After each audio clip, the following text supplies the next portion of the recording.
Okay. So just to get us all started, I'll start with introductions. Welcome.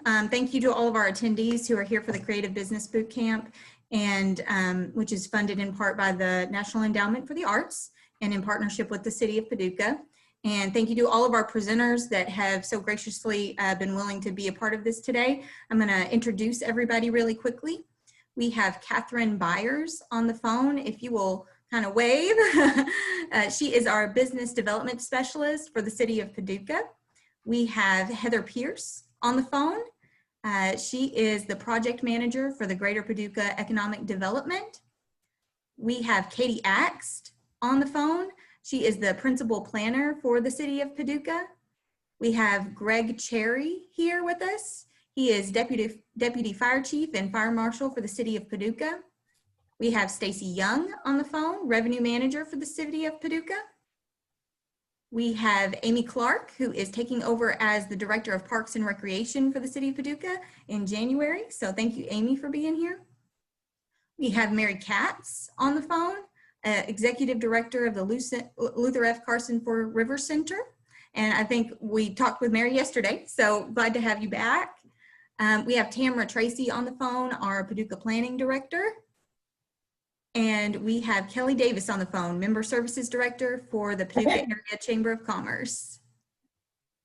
So we are all here to give you a glimpse into the resources that are available specifically in Paducah and specifically in Kentucky for businesses and projects, startups, entrepreneurs, those kind of things. We're going to talk about resource guides, permitting, grant opportunities, and local organizations that help our businesses get started and grow here in Paducah. I know that I speak for everyone when I say that we're really excited to share this with you. We're starting a little bit late, so we're going to try to keep this on time. So I'm going to move ahead. Justin, will you go ahead and share your screen for us?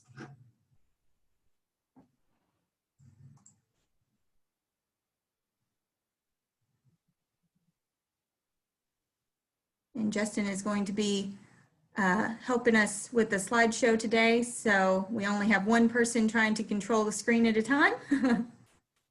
And Lindsay, I chatted with you, but it's fine if we want to do the full hour. Okay. I don't want to take away from that. Okay. Thank you. Okay, so with that, I am going to start by turning this over to Catherine and Heather, and they're going to get us started. All right, so I will just start off with, again, introducing myself. My name is Catherine Byers. I'm with the City of Paducah, and my role, my title is Business Development Specialist, but to give a deep understanding of what exactly my position does, I am pretty much in charge of local businesses, retention and expansion. You know, right now we're really going through a season where retention is the highlight of that, just trying to do what we can as an organization to provide you, the business owners, with resources or connections with community leaders that might be able to be of assistance as you try to weather this storm. So I'm going to, go into a little bit about what exactly that is. Before I do that, Heather, if you wanted to give a brief overview of your position. Sure, thank you. My name is Heather Pierce. I'm with Greater Paducah Economic Development. I am the project manager, and Catherine and I have a really great partnership with the city. Catherine and I go out, well, we did go out before COVID on business retention and expansion visits, really meeting with companies, meeting with them to see what those pain points may be. How can we help with your retention? How can we help with your expansion? Listening and trying to gain information on what we can do better as organizations to help out. So that's really how we work and partner together between the organizations. Yeah. So the first thing, and really the majority of what I wanted to cover, is highlighting our small business resource guide. And if we were in person, I would be providing you with a hard copy of this. But I do want to share that the web link to that is paducahky.gov/business-services. So the information we're about to cover can be found there. The city also has copies at City Hall. And then the chamber has copies as well as GPED if you would like to have that hard copy in hand. And this guide really is broken down into 4 major parts. The first is just introducing what's highlighted here, is that this was created in a partnership between the city, GPED, Heather, and the chamber as well.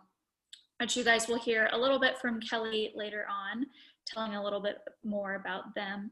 The second piece of the Small Business Resource Guide goes into those contacts. That would be the contact information for those 3 organizations that I've already mentioned, but also several others. And those are highlighted to give you their photos so you know who they are, their title, who they are with, which organization, and then a small description of what their position does. So reading over those positions will really give you a greater understanding of exactly how they might be able to be of service to you. Then the next piece would go into workforce solutions. The contact there is going to be Marianne Medlock. She's been really helpful, especially through COVID, supplying businesses with possible workforce solutions that have been provided from federal, state organizations to help you if funding certain positions isn't feasible for your business's budget anymore, to be able to help you find avenues in which you can make that happen still.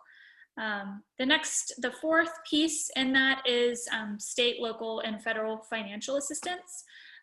So the local level, I'll start at that, and then I'll pass the baton over to Heather to share more about the state.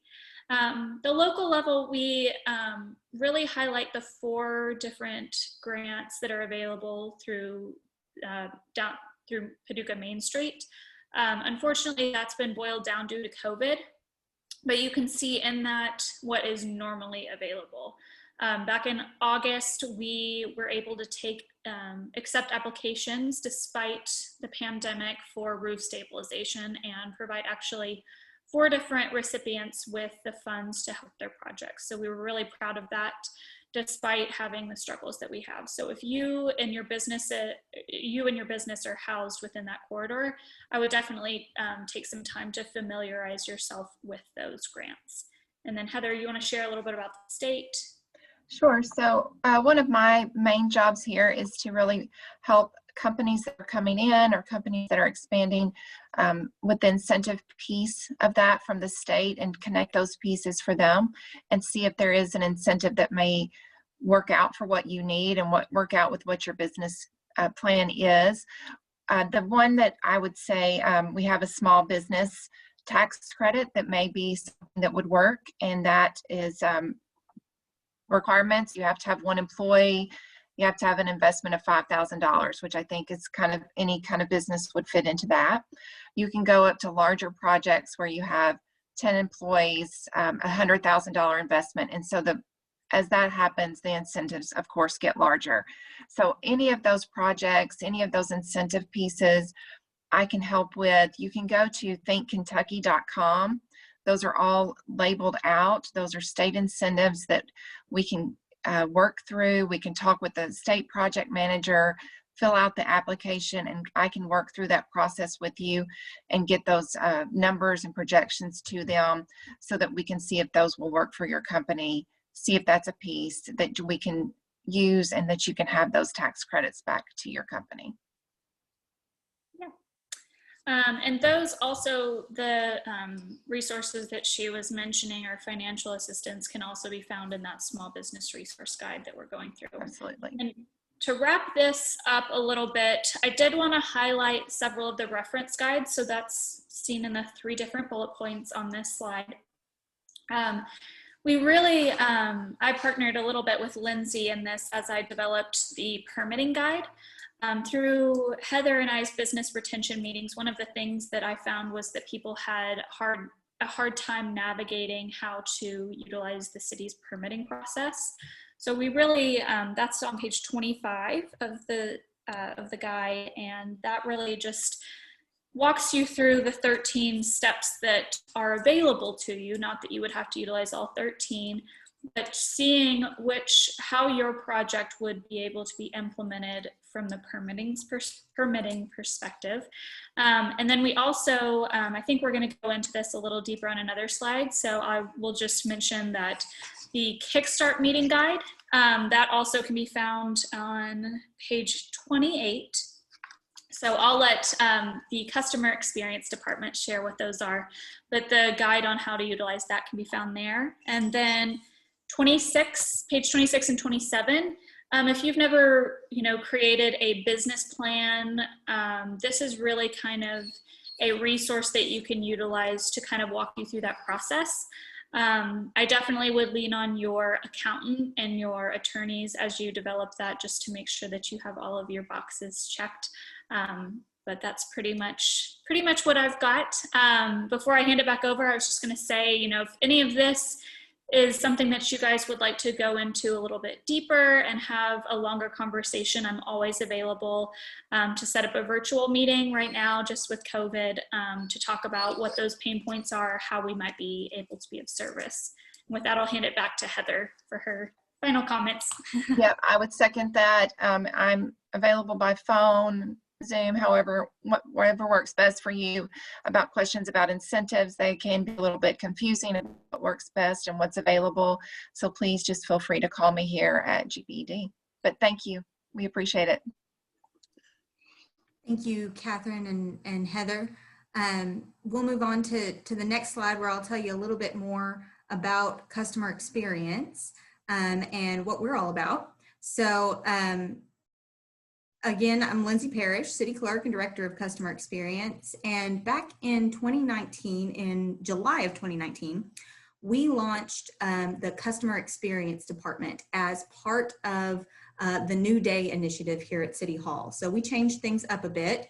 We had spent a long time diving into our processes and understanding better what citizens needed, what people who were starting new businesses needed from us in order to make that easier. So we actually created a brand new department consisting of myself and the 3 people you see in that picture right there, which are our customer experience representatives. That is going to be Justin Warmoth, Alex Sherwood, and Donna Jackson. And if you come into City Hall, you will see them right in the front of our building.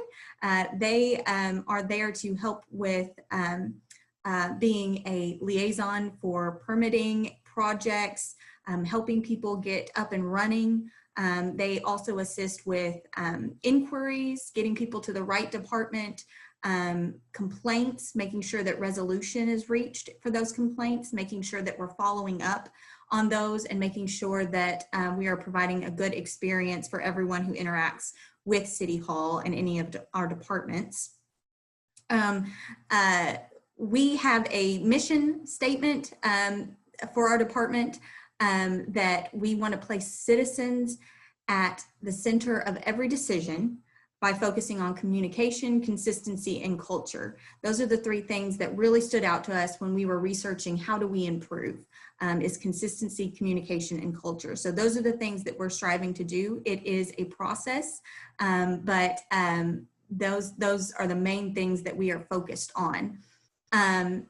One of the things on the previous slide I just want to mention really quickly is we are in the process of implementing a 311 system that will help our people will be able to go online, and if they see something out in the community that they need to report, they'll be able to enter that online, and CX will act as a hub to resolve those issues.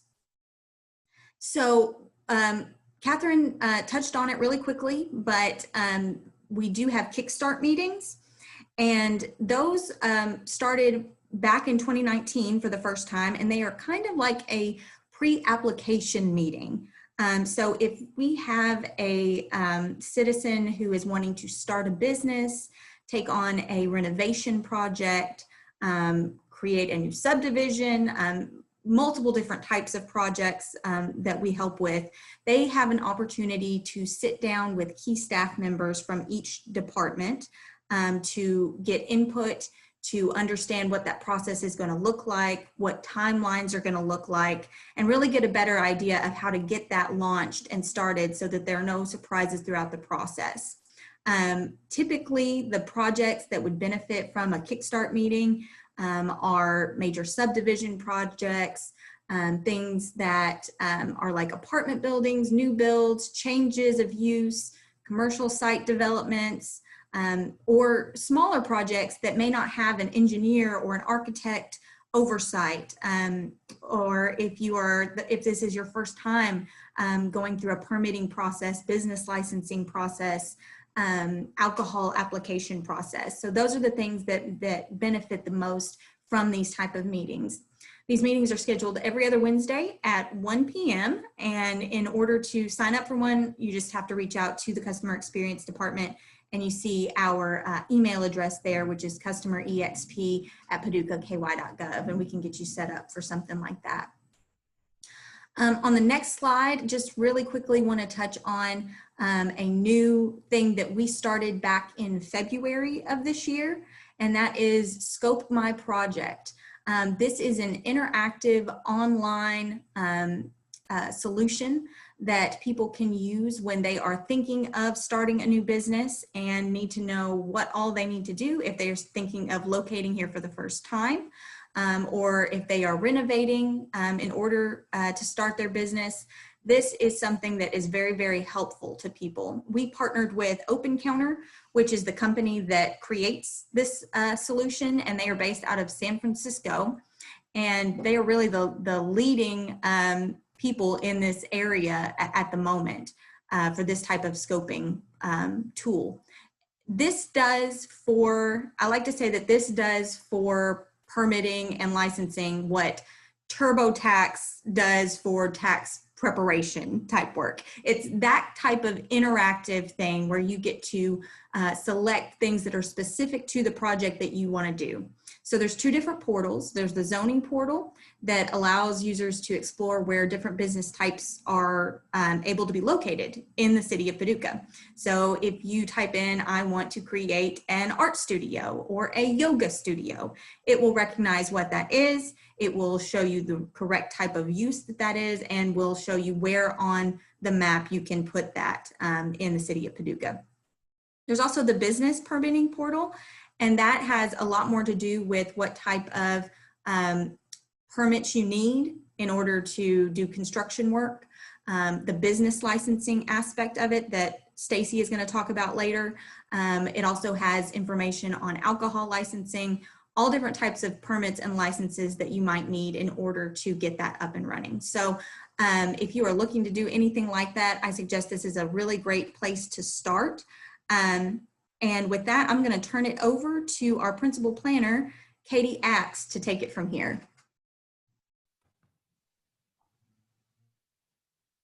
Hi there, good morning. Can you guys hear me okay? That's, the volume's all right? Yes.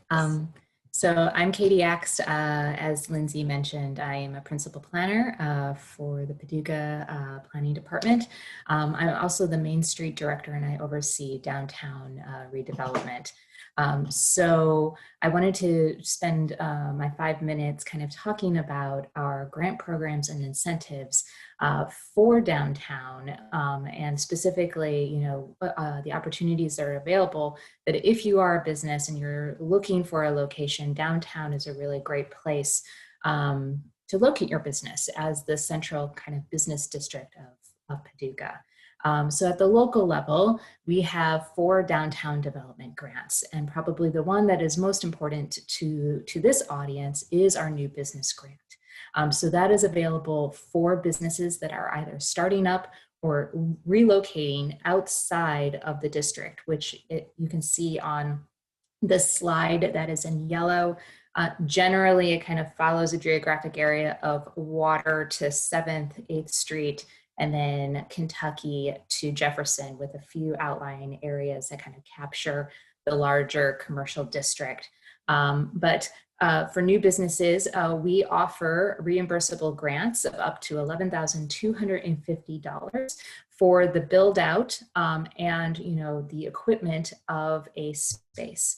So if you're looking to have a retail shop or a gallery or an artist studio, this grant is available for you.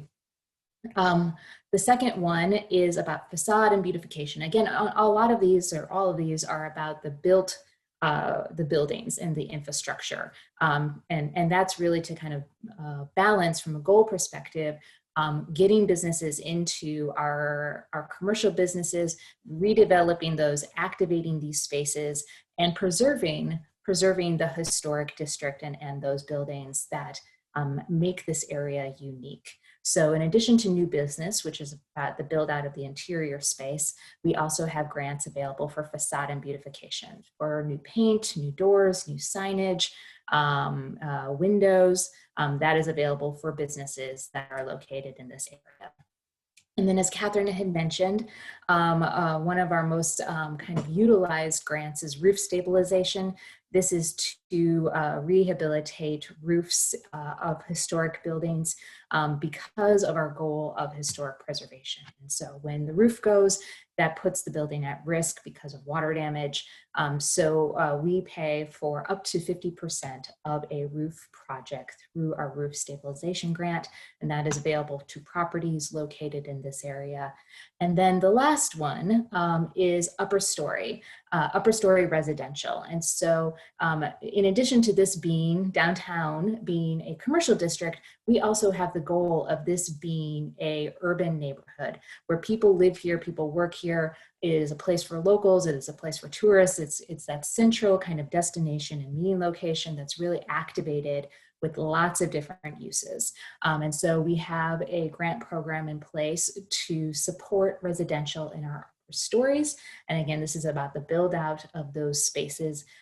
We will reimburse capital expenditures up to $15,000 per unit. So if you're a creative, you're an artist and you're looking to to relocate downtown, either to have a studio or to live and then sell your work, upper story may be a really good fit for you. So those are the local programs that we have. This district is also a nationally designated historic district. And what that allows is if you are making improvements to a historic building, you could qualify for federal and state historic tax credits. So it's a financial incentive if your work kind of meets the requirements of the state and the federal historic preservation standards. So that's kind of another tool about how to actually make your project work if you're looking to relocate downtown. Downtown is also an opportunity zone, which is a federal tax area that is established by the federal government through the Trump administration's 2017 tax reforms. And this is a tax deferral opportunity. So if you have generated capital gains on the sale of an asset, you could take that, the taxes that would normally be generated from that sale and actually reinvest it into a property or a business located within an opportunity zone and receive tax deferral benefits. And then the fourth program that we have for downtown is our TIF district. And what this is a program that is trying to work with the state and specifically the Cabinet for Economic Development to generate a new source of revenue, tax revenue, for the city to fund infrastructure projects. So instead of this money that businesses have to pay through property or payroll taxes going back to Frankfurt, instead we work with the state government to say, let's take that tax revenue and actually reinvest it into this neighborhood to facilitate and unlock development opportunities and infrastructure projects that support redevelopment of this district. So we are very, very close to having that district approved and being able to kind of implement that program to help pay for infrastructure projects, pay for a riverfront park, and pay for redevelopment activities that generate and create an environment for attracting businesses and economic development. So these are kind of the handful, the suite of financial tools that are available for businesses that want to relocate downtown and be part of that small business community.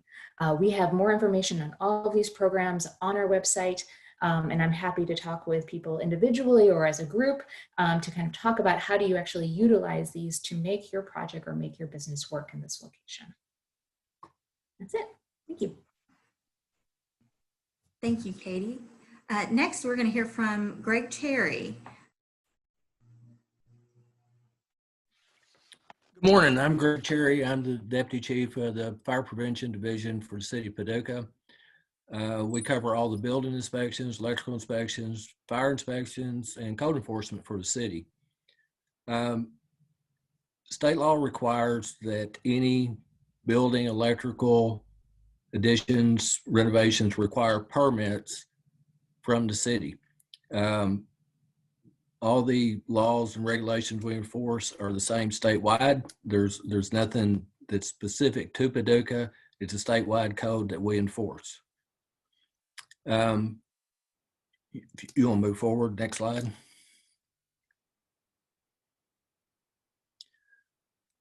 One of the main reasons that a permit is needed is to ensure that the project is being built according to code and the building owner is actually getting what they're paying for. We act as kind of the third-party certification for the project to make sure that the contractor has done everything according to code, make sure the building's built correctly, safely. And, a lot of this comes back to we are looking out for the building owner. We're not... we're trying to help you. And one of the big things that we run into is, call often before you start your project to make sure, what all you're going to need. And we'll try to assist you with anything we can before you get started. Next. Types of permits required. There's a lot of different permits that could be required depending on what type of project you're doing. If you're only doing electrical, then obviously you'd only need an electrical permit. If you're doing new construction where it's a complete new building, then we would take care of your electrical, your building, your HVAC, everything but the plumbing permit would come through our office. Plumbing permits are done by the state plumbing inspector, so that would be about the only permit you would need that would be outside the city of Paducah. And once again, if you're starting one of these type of projects, be sure and call before you start. And that way we have time to review your plans. It's normally about 2 to 3 weeks for plan review. Then you got to allow times in there if there is any corrections that need to be made on your plans. So you need to allow a little extra time for anything that needs to be sent back and forth in order to get your permit. Next. The cost of the permit is figured on the total cost of the project.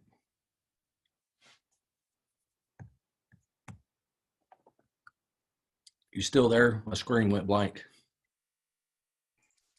We can see and hear you. Okay.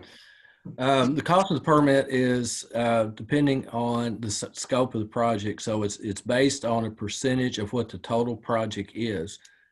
The minimum permit cost would be about $60. And it's, once again, if you have questions about that, you'll need to call the office and kind of figure out what your total fees are going to be. Right there is a CO celebration. After the project's completed, when you get your CO, we have everybody come down, take pictures with you. Usually it's the inspectors that's worked on the project to help to get it completed. We recommend that, especially if it's your first time project, is to call often, and, you know, ask all the questions you want. We want to make sure that everything goes according to plan. We're not holding you up for anything, and we want you to move forward and be very successful with it. There's a whole lot more detail we could go into, but, you know, it could take half the day, so we're not going to do that. But that's just a quick overview of, you know, when you need a permit and what the process would be. Thank you, Greg. Next up, we have Stacy Young, and she's going to share a little bit more about business licensing. Can you hear me okay? All right, great. Hi, my name is Stacy Young. I'm the revenue manager. I'm in the finance department. We're on the first floor of City Hall. My office is primarily responsible for collecting different kinds of taxes. Business license, property taxes, and payroll taxes are three of the main taxes we collect. We have some other ones. I have a few slides here. I've tried this, like Greg Cherry said, this is a high-level overview. It is by no means all the details. There's a lot of details in some of these business licenses, depending on what kind you get. So this is just some basic information. So how do you get a business license and what does it cost? That's, you know, of course, our number one question. You can apply here in City Hall on the first floor in the finance department to get one. When you come in, there'll be an application to fill out. There'll be a minimum fee, and we'll need a copy of your driver's license. You can also mail those documents in if you prefer not to come in. The quickest way is to come in the building. And currently, anyway, we are open to the public. So some of the initial costs I've listed, this is the main two fees. The initial cost is $150 or $35, depending on which category you fit in. So construction and contractor licenses will initially cost you $150. Retail, rental, if you own rental property, and most other general types of business licenses initially cost $35.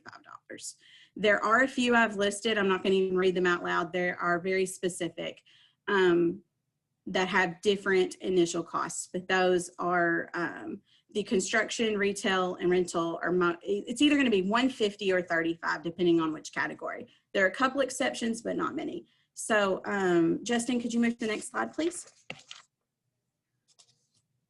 So once you get a business license, what do you have to do to maintain it? Well, our renewals are due by April 15th every year. And so when you come, once you have your initial one, the next April 15th, you'll fill out the application.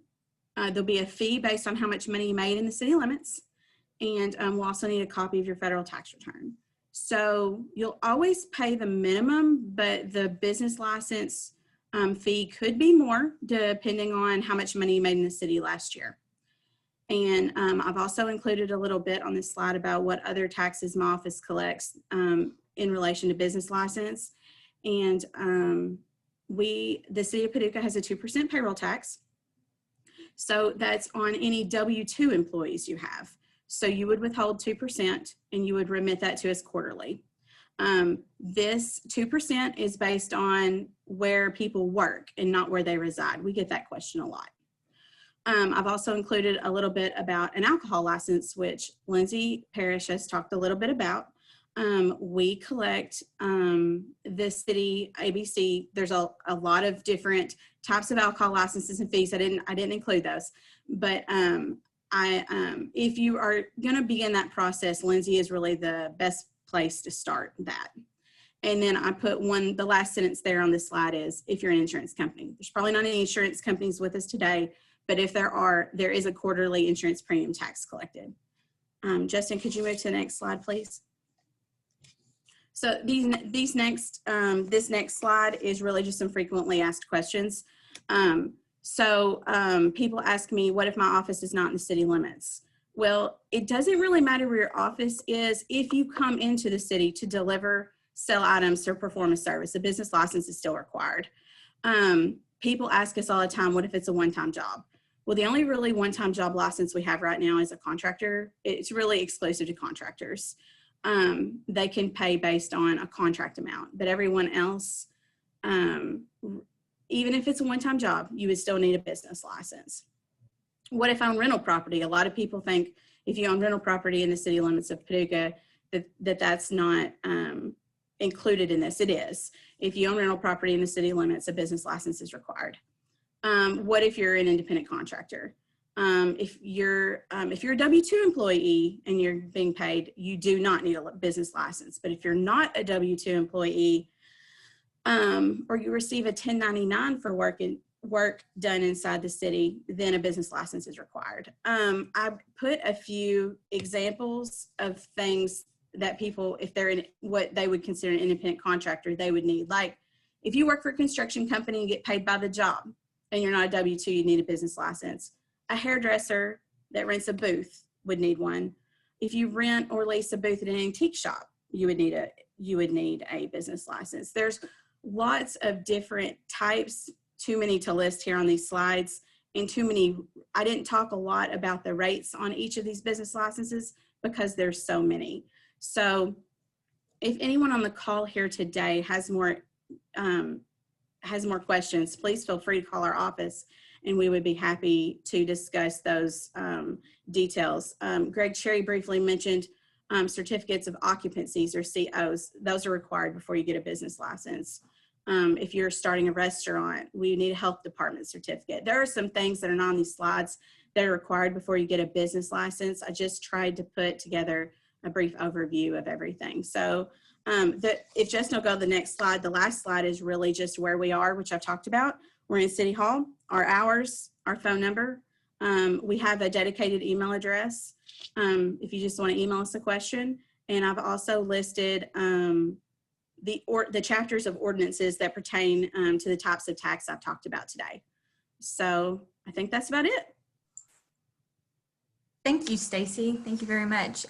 Next up, if you want to move on forward, we're going to have special event permits information from Amy Clark. Good morning. So I'm going to give you a quick overview of hosting a special event.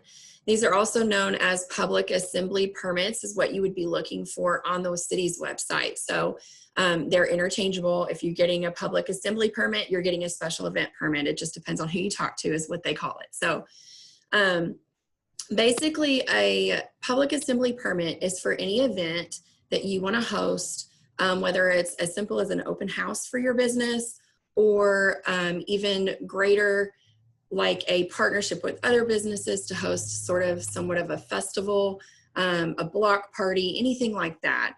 And not all events require a permit. So just a basic overview.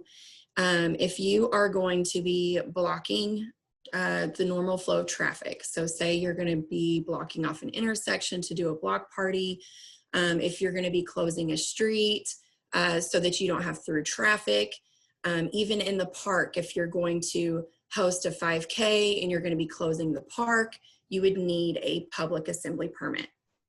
Another reason that you would need one is if you were going to have a crowd. If you're going to have 25 people or more at your event, then you would want to have a public assembly permit. And how you go about getting one is you can download the form off of the city's website on the parks page. It's a one-page form.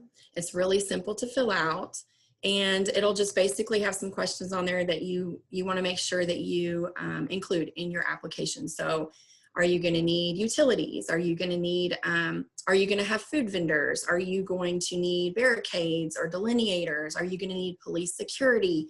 Those kinds of things are on that application that you'll want to answer. And then you'll submit that to the Parks Department. And our staff will contact you to ask any questions that we may need to know more information about. We'll also give you the opportunity for a site visit. So if you're having the event for the first time and you're not really sure what you're gonna need, you're not really sure where utility hookups are, you might even not, you might not even really know where you wanna have your event.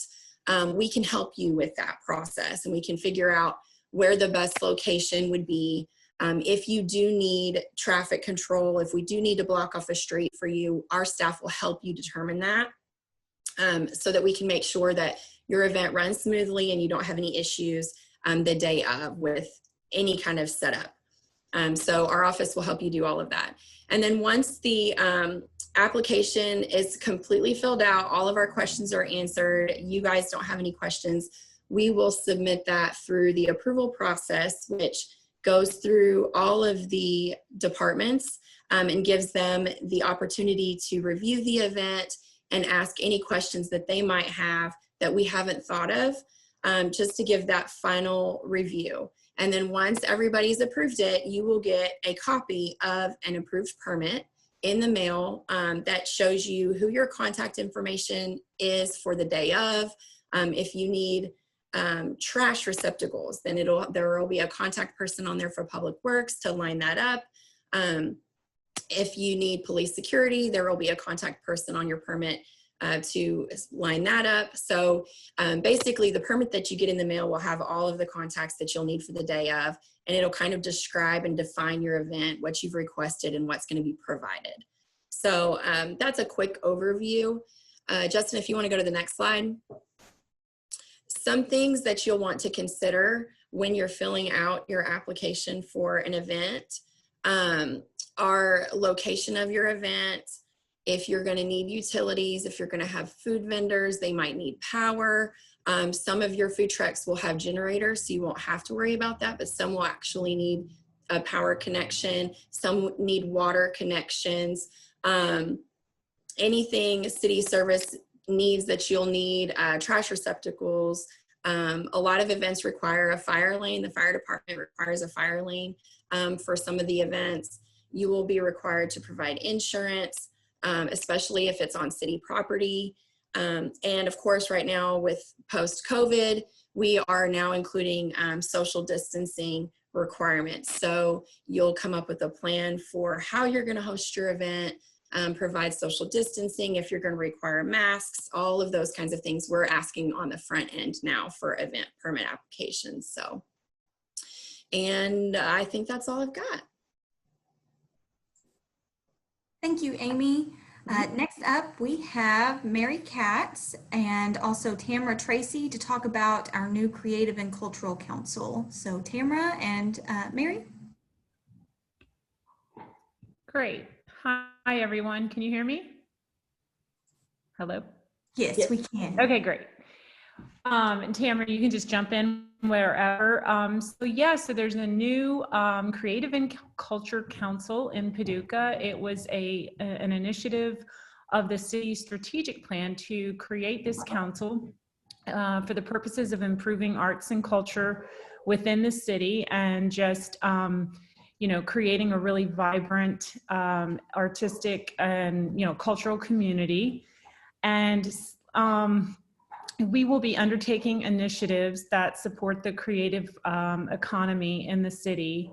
The council is composed of 5 citizens who were appointed by the mayor, and I'm one of them, and they are educators or arts managers or artists themselves. They've been active on many different Paducah organization boards and councils. So a great network and team of people that are interested in connecting artists and businesses and supporting the creative economy.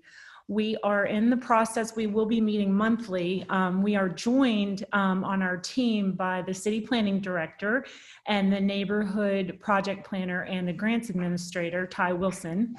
And so I think you have a great team of folks working for you. We are really shaping what it is we're going to be doing. Part of that in the short term will be assessing the needs and just the overall environment and ecosystem of the arts and culture community. And then from there, I think that will be very informative, trying to figure out then how can we unite and connect local partners to address these needs. And as we move forward, we hope that we can be connectors of sorts, or a directory or a clearinghouse of sorts for connecting artists and businesses of all kinds and opportunities. and just really trying to promote creative industry growth in our community. I think you have, I just want you to kind of watch and let us shape this, and hopefully we will be a great resource to artists and creatives in our community. And I think you have a really, passionate group of Paducah people working to support this creative council, this culture that we have going in Paducah. Tamara, would you want to add to that in any way? I just want to echo the fact that the council's purpose is to bring out into the light, if you will, the tremendous cultural resources that we have here in Paducah. We have great large organizations, but there was definitely a need identified to bring forward the individual artists, and the council was created with hopes to lift the individual artists up and connect them to the wider community as well. And hopefully with that, that connectivity, it will bring opportunity and more prosperity to the arts and cultural community. As Mary said, we're at the beginning of this, and so we really do look forward to working with each one of you as we go forward. Welcome. Thank you. Thank you, Mary, and thank you, Tamara, for talking about the Creative and Cultural Council. Stay tuned for a lot more to come from that council. Looking forward to that group. Next up, we have Kelly Davis with our Paducah Chamber of Commerce. Thank you, Lindsay. I am thankful that you asked me to speak today and excited to talk to you guys about the Paducah Chamber. We do a lot of things in the community, but I know the most important thing is you want to know is what we can do for you and your business. So I'm going to talk about that just a little bit. Our mission is to enhance business growth and prosperity. We want to promote our members, we want to advocate for them, and we want to provide some educational opportunities as well. All of those things can translate into us helping you as a business owner. If you can go to the next slide. One of the things that we can help you with is credibility. When you're starting a new business, it's important for the customers to know that you are there to help them and that your business is 100% safe to purchase from if you're online, or many different things like that. Studies show that 80% of consumers are more likely to buy from a chamber member, and 2/3 of business decision makers are more likely to do business with chamber members. Being a chamber member also demonstrates your involvement in the community. It shows your support of local and regional economic development projects, and also it shows your interest in the advancement of the community. If you can move to the next slide. One of the other ways that we can help you as a business owner is advocacy. We are the region's largest business advocacy organization, and what that means is that we go to bat for you and for our community. We take local, state, and federal issues, and we work on those with the legislators and with the different branches of government. Each year we go to DC, with the exception of this year, and DC came to us this year. We had a fly back instead of a fly in, but the focus is to keep Paducah in the forefront of our legislators' minds. We want them to know what things we need to help move our community forward, and we want to work with them to get those things. In Frankfort, we also do the same thing every year in February, which we actually got that one in this year for 2020. We did go to Frankfort. We have meetings with our state legislators. We meet with different department staffs. We want them to know what we need to help grow our community. And our philosophy on that is never do we want to be known by our absence. So we want people to remember Paducah. We want them to know, oh, that's where this happened, or this is what they want. And we want that to be on the top of their list because, as you know, that makes a difference. We want them to fight for us just like we are fighting for you guys. And we also do a lot of local stuff. We host forums for our elections, which we did this year. It was in a virtual format, but the information was still the same. And we hope that you tuned into that. The next slide. We do a lot in the small business area. That is one of our primary focuses. We have a small business month in which we do a seminar every week. We take input from our members on things that they need help with. For example, a small business doesn't typically have a human resource department. So we've had seminars on human resource issues, hiring, how to find the best employees, how to keep the best employees, things that a small business doesn't have a specific department to cover. We also do a small business breakfast each year. And this year we had that virtually, of course, but in the past we've had panelists of local small business owners who've talked about how they got started, what their passion is, what drives them, things that they wish they had known, a lot of different just pieces of information that as business owners you can share with each other and learn and grow from those.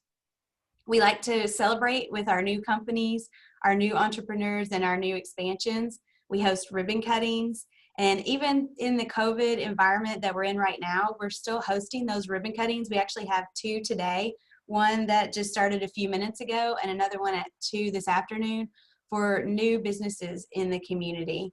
We just ask that you wear your mask and we just keep on going.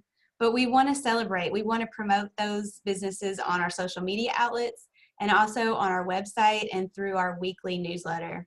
Our newsletter each week goes out to more than 2,000 chamber members. So it's an easy way and a good way to get information about your business out. So if you have a new business, please let us know. Come and talk to us about chamber membership. We would love to do a ribbon cutting for you and to help you celebrate and share with the community and get the word out about your business. Okay, the next slide. I'm going kind of fast because I know it's kind of after 11 and I don't want to push us too far over. We have a lot of programs. Mostly we try to do those in person, but lately they have moved to a virtual format, of course. Our monthly Power and Partnership Breakfast is one of our most popular events. In a typical environment, we have 200 to 300, sometimes 400 or 500 people at a breakfast, and each month we focus on a different topic. So in November, we just had our Salute to Education. We ask each of the school systems to send a representative, and the students get to be highlighted. We get to focus on what's happening in our education community, and we want to pair those with the business community, which is one of the things we do through our business education partnership. We host events through that program that helps connect those 2 entities together because we want the young talent to stay in Paducah. We help with that through the Paducah Young Professionals program. Anyone 21 to 40 is welcome to get involved in that program. You do not have to be a chamber member at all. We have open events. You can become a member. And the role of that group is to get those young professionals together, to have them network, get them engaged in the community. We have seminars where we can talk to them about taxes, or we can talk to them about career development. But we also do things in the community service projects. We've taken them to the Quilt Museum. We've done downtown walking tours. So we want them to learn about Paducah, and we want them to build a home here. So that is our goal with the Paducah Young Professionals program. We also have another workforce development program that's the Middle School Career Fair. We just started that a couple of years ago, but it's primarily for 8th grade students. And one of the things we want to showcase to them is the wide variety of options, career options in our area. A lot of them don't think about many or haven't been exposed to all of the different things that are available here locally, and we don't want them to think they have to move off to find a job and to make a living. So one of the things that we highlighted was the arts programs. In fact, the Carson Center helped us out with that. They did a display at that event to showcase how the students can take those skills and turn it into a really enjoyable job and a career. So we want them to learn those things. We also have other activities like our annual golf scramble, our annual meetings, and there's a lot of committees and task force that you can get involved in so that you can be more connected to the things that really resonate with you and your business. We also work for you guys even when you can't come to the actual events.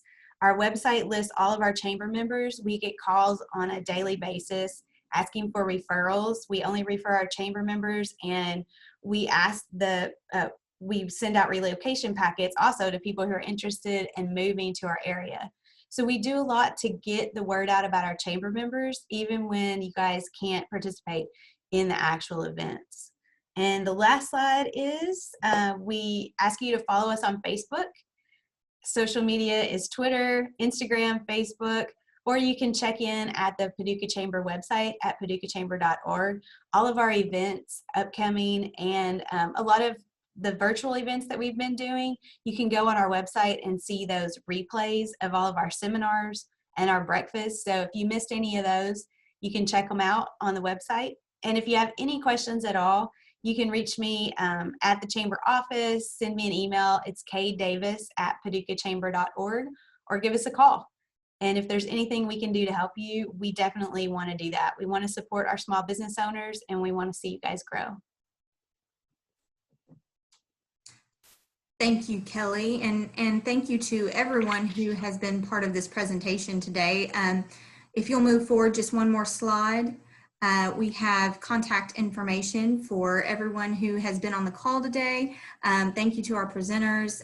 We will stop the recording in order to take questions, but if someone is watching this after the fact, then please feel free to reach out to any of the people who've spoken today if you have questions.